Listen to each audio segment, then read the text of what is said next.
What if the person meant to protect you was the one quietly crossing the line? And what if the world never saw it coming because she didn't fit the stereotype?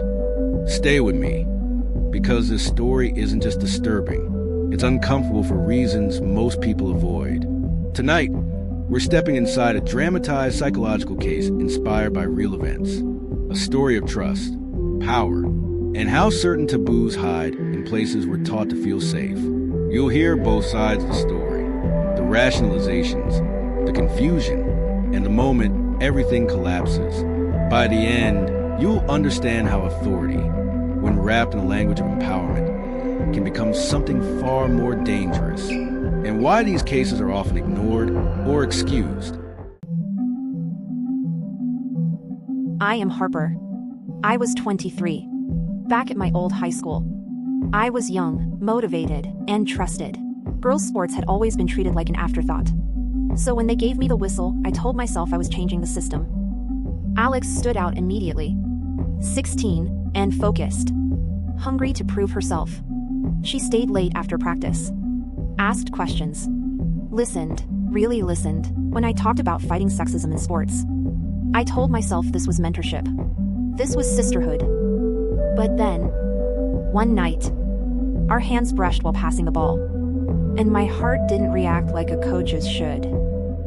I convinced myself it was harmless. Women are allowed to be close. That's what I told myself. Later that night, I slipped a note into her locker. Just a few words. Extra training. Old Park Court. After dark. I framed it as toughness. As discipline. As making her stronger than the boys. But deep down, I knew I was crossing something invisible. Coach Harper was everything I wanted to be. Confident. Respected. Untouchable. When she noticed me, I felt chosen. The note scared me. But it also made me feel important. At the park, the drills didn't last long. She corrected my stance. Her hand stayed on my shoulder. Too long. I didn't know how to react. I told myself this was how strong women bond. But then she said, "You're different. You get it." And suddenly, I didn't want to disappoint her. Secrecy rewires everything. Each secret meeting makes the touches linger longer, press deeper, until one day the boundary isn't just blurred, it's shattered. The meetings continued. Coded texts. Excuses disguised as practice updates. Every rule I broke, I reframed.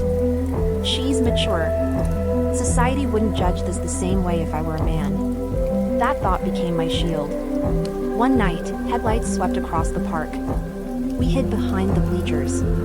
My heart raced, not from fear, but from thrill. That's when I realized something was wrong. And still, I didn't stop. She started saying things like, "No one else understands you like I do." When I hesitated, she'd remind me how the world pits women against each other. How this was our rebellion. But the secrecy hurt.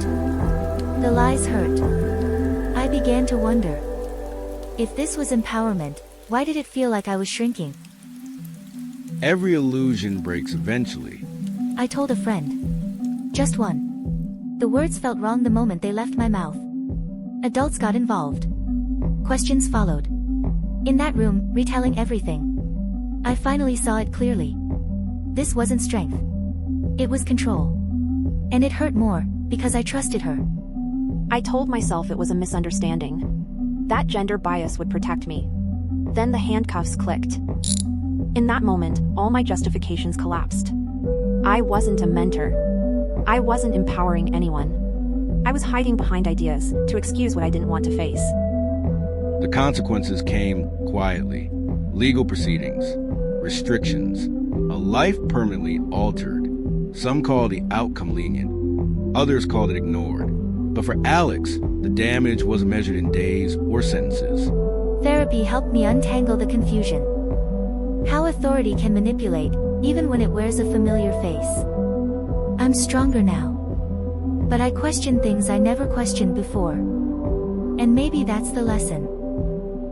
This was a dramatized story inspired by a real case in Illinois, 2019. Names and details were changed, but the psychology remains real.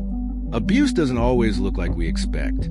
Power doesn't discriminate by gender, and silence is often the most dangerous accomplice. If this story made you uncomfortable, good. That means you're paying attention.